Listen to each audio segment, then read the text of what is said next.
이슈의 현재와 과거를 있다. 안녕하세요. 아나운서 김예슬입니다. 안녕하세요. 매일경제신문 최병일입니다. 네, 박사님 한 주 동안 어떻게 지내셨어요? 형 잘 지냈어요. 되게 또 쑥스러워하시는데요. 그래요? 저희가 또 지난주에 설탕에 관한 얘기를 엄청 맞아요. 하고 헤어졌잖아요. 맞아요. 집에 가니까 또 탕후루가 탕후루가? 그렇게 생각이 나더라고요. 그래요? 2개 정도 사 먹었는데. 탕후루를? 네. 박사님은 그래요? 설탕 생각을 좀 안 하셨어요? 아니 저도 설탕 얘기를 하고 나니까 자꾸 설탕이 더 눈에 들어오긴 하더라고요. 아, 진짜요? 그래서 좀 당을 더 많이 섭했습니다. 아니 이런 소문이 있더라고요. 이 매경 1층에서 박사님이 탕후루를 되게 많이 루머입니다. 루머인가요? 네. 제가 잘못 들은 건가요? 네. 저는 지난 여름에 부산에서 탕후루 사 먹은 게 답니다. 아, 그래요? 네.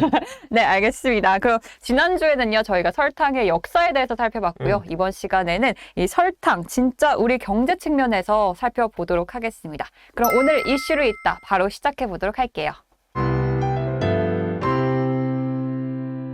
다들 아시죠? 인도가 다음 달부터 이제 설탕 수출을 아예 금지하겠다 이렇게 선포를 했어요. 네네. 작년에도 이런 얘기가 있지 않았나요?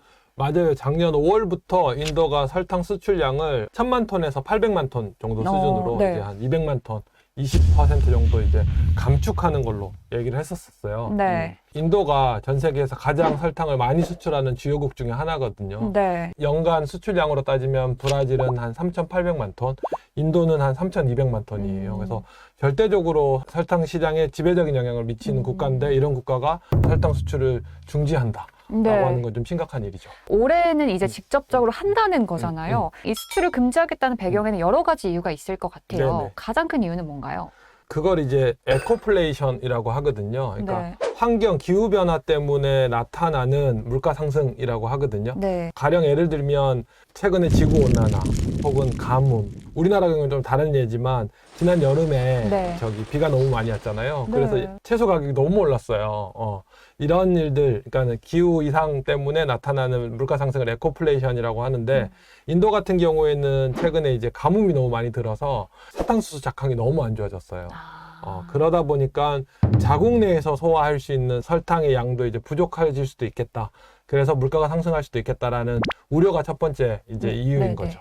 근데 이제 사실 가뭄이 있어도 그게 당장 직접적으로 오는 건 아니잖아요. 이제 앞으로 그런 우려 때문에 수출을 금지한다는 건가요? 전 세계에서 인구가 제일 많은 나라는 중국이 아니라 인도예요. 인도죠. 네. 인도가 제일 많이 인구가 이제 많은 나라고 네. 또 소득 격차가 굉장히 큰 나라예요. 그러다 보니까 이제 공통적인 현상인데요. 한국도 그랬었어요. 60년대, 70년대 이제 저고가 정책이라는 걸 썼어요. 저고가 정책. 그러니까는 기본적으로 농업 사회에서 산업 사회, 제조업 중심으로 이제 네. 산업 구조가 이동되면 반드시 이제 국가 경쟁력을 갖추기 위해서는 저임금이 어쩔 수 없이 필요하긴 하거든요. 그러면 그 비숙련 노동자들, 단순 업무를 하는 도시 노동자들의 그 임금과 생활 수준을 유지하려면 저고가가 필요할 수밖에 없어요. 밀가루 혹은 설탕 네. 혹은 뭐 인도 사람들 또 그 난 좋아하니까 그 뭐 카레가 이런 네, 것들 네. 같은 경우에는 오르면 이게 직접적으로 그 생계비에 영향을 미칠 거고 이건 또 임금으로 영향을 미칠 거고 전반적인 물가 상승으로 이어지고 또 생산력 저하 혹은 뭐 국가 경쟁력 하락으로 이어질 수 있으니까 아마 그런 노림수도 좀 있지 않을까 싶어요. 설탕이나 밀가루 이런 거는 다른 거에도 많이 이용이 되다 보니까 이게 다른 물건이나 음식 뭐 이런 것도 물가 상승까지 그렇죠. 일으킬 수 있다. 전반적으로 네, 파생되는 이런 거죠. 말씀이신 거죠. 자국민을 좀 위해서 하는 방안인 거기도 하네요. 그렇죠.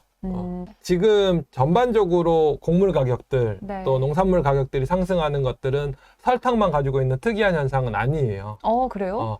코로나 이후에 저금리 정책이 되고 유동성이 많이 넘치면서 네. 이런 것들이 이제 실물 시장으로 옮겨졌거든요. 국제 시장에서 원자재 가격이 상승하는 가운데서 특히 이제 나머지들은 어느 정도 안정세를 취했는데 2021년 말, 2022년 초에 이제 러시아 우크라이나 사태가 벌어지면서 이제 곡물 가격들이 많이 올랐죠. 올랐죠. 엄청 올랐죠. 왜냐하면 이제 러시아가 그리고 우크라이나가 주로 천연가스, 그다음에 밀 생산의 이제 주요국이었으니까 이런 나라에서 전쟁을 하니까 당연히 가격이 많이 올랐던 거거든요.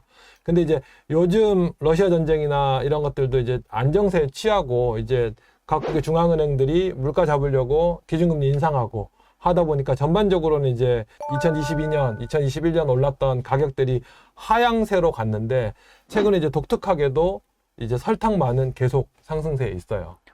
다른 건 물가가 잡혔는데. 그렇죠. 예를 들면 천연가스나 네. 국제유가 같은 경우에는 2021년 대비해서 뭐 최고치로는 작년에 2022년에는 2배까지 올랐다가 예년 수준으로 다시 대부분 다 네. 돌아왔어요. 커피도 뭐 한 2~3배 가량 올랐다가 다시 이전 수준으로 떨어지기도 했고, 제일 이제 드라마틱한 게 이제 밀가루, 소맥이라고 하죠. 원자재 시장에서도 전쟁을 이제 중심으로 해서 거의 2배 가량 올랐다가 최근에 이제 다시 원래 수준으로 회복을 했는데, 이제 설탕만은 오히려 설탕은 네. 상승세가 2021년 상반기에는 다른 원자재나 곡물에 비해서 높지 않았어요. 네. 높지 않았는데 최근에 이제 계속 오르고 있는 거죠. 인도 영향인 건가요? 그런 것 같아요. 인도 아. 영향이 전반적으로 좀 크지 않을까. 그럼 우리나라에 미치는 영향은 어느 정도일까요? 이런 거죠. 한국은 왜 설탕을 국내에서 생산할 수 없나요? 하지만 예를 들어 이런 거예요. 예전에 과거에 바나나를 수입하지 못했을 때는 네. 유일하게 우리나라에서 바나나를 생산할 수 있는 지역은 제주도였어요. 근데 이제 제주도에서 생산할 때도 바나나를 그냥 생산하는 건 한계가 있고 비닐하우스를 지었어요. 네. 비닐하우스 안에 또 보일러를 떼서 온도를 충분히 높여서 바나나를 생산했으니까, 제가 초등학교 다닐 때는 바나나 한 개 가격이 자장면 한 그릇 가격이랑 거의 맞먹었어요. 검정 거 검정고무신 시대. 이건 80년대 후반, 90년대 초반인데, 그때 한참 이제 수입 규제 완화되기 직전이었는데요. 그때는 진짜 100점 맞아야 엄마 쫄라서 과일 가게 가서 바나나 한 개 샀어요. 동생이랑 나눠 먹고. 네. 그랬었는데, 그러니까 말을 뒤집으면 네. 우리나라에서 만약에 설탕을 생산해야 된다라고 하면 그 넓은 사탕수수밭을 비닐하우스로 만들어야 되는 거죠. 그러니까 제조 원가가 어마어마하니까 네. 지금으로서는 뭐 아무리 해외 원자재 시장 가격이 높아도 수입하는 게 훨씬 더 채산성은 높을 거고요. 맞을 거고. 다만 이제 절대량을 인도처럼 아예 우리 수출하지 않겠어. 비싸게 파는 네. 것도 아니고 수출하지 않겠어 그러면 전반적인 타격은 좀 받을 수 있겠죠.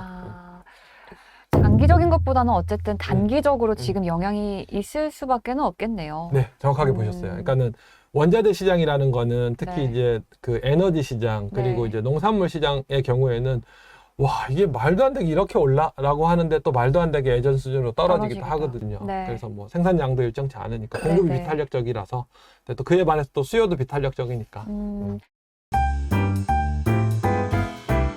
설탕의 경우에는 이제 당장 올해 작황이 안 좋으니까 이제 추수하고 설탕이 이제 생산하고 나면 원자재 가격이 오를 거니까 네네. 설탕 가격이 더 오를 거다라는 전망으로 이제 선물 시장에서 가격이 오르는 거고요. 근데 또 설탕은 다른 곡물에 비해서는 예를 들면 뭐 고기라든지 이런 다른 곡물에 비해서는 저장이 좀 비교적 용이한 상품이라서 네. 사실은 기존에 있던 재고, 또 내년에 당장 또 기후가 좋아지면 생산량이 네. 확대될 수 있기 때문에 네. 그렇게 드라마틱하게 올랐다가 아주 또 높은 수준에서 계속해서 유지될 거라는 그럼. 보장은 없기는 한데, 지금으로서는 어쨌든 인도가 본격적으로 수출을 규제하고 있으니까 당분간은 이게 시장에 영향을 미칠 거다라고 전망이 그래요. 되죠. 네, 박사님, 그러면 이 물가가 오르게 되면 우리 이제 소비 생활에는 어떤 영향이 좀 미쳐질까요? 예전에 그 사례 보시면 될 것 같아요. 그 계란 파동 있었잖아요. 네. 달걀 가격이 너무 국내에서 많이 올랐을 때, 그때 이제 어쨌든 제일 직격탄을 맞은 업체 중에 하나가 대만 카스테라였어요. 맞아요. 계란 너무 많이 들어가니까 원자재가 오를 거다 하는데, 곡물, 생필품의 경우에는 가격이 오르면 오르기 시작하면 더 드라마틱하게 오르는 경향이 있어요. 오를 거라고 생각해서 다들 사재기를 하거든. 네. 그러면 그 사재기 때문에 더 수요가 늘기 때문에 더 가격이 더 많이 필요 이상으로 높아지는 경향이 있어요. 코로나 처음 터졌을 때 마스크도 그랬고. 네. 그래서 이 이슈들은 사실은 설탕 이슈도 단기로 끝날 확률들이 높죠. 다변화가 될 거고, 또 그 사재기 하면서 올랐던 것들도 네. 일정 시간이 지나면 다시 또 안정화되는 성향들이 있어서 달걀 가격 올랐을 때, 파 가격 올랐을 때, 야, 정말 이게 이렇게 계속 가는 거 아니야 해도 원자재 가격들은 특이하게도 다시 원래 수준으로 돌아가는 성향들이 있어서. 박사님, 오늘 주제는 좀 어떠셨나요? 원자재 시장, 네. 또 곡물 시장, 또 에코플레이션에 대해서 다시 한번 여러분들한테 실제로 좀 와닿는 사례로 설명해 드릴 수 있게 돼서 설탕을 통해서 의미 있는 시간이었던 것 같습니다. 네, 오늘 너무 재밌는 주제였고요. 저희는 다음 시간에 또 찾아뵙도록 하겠습니다. 자, 마지막으로 한 번 더 해볼까요? 이슈의 현재와 과거를 있다. 안녕. 안녕.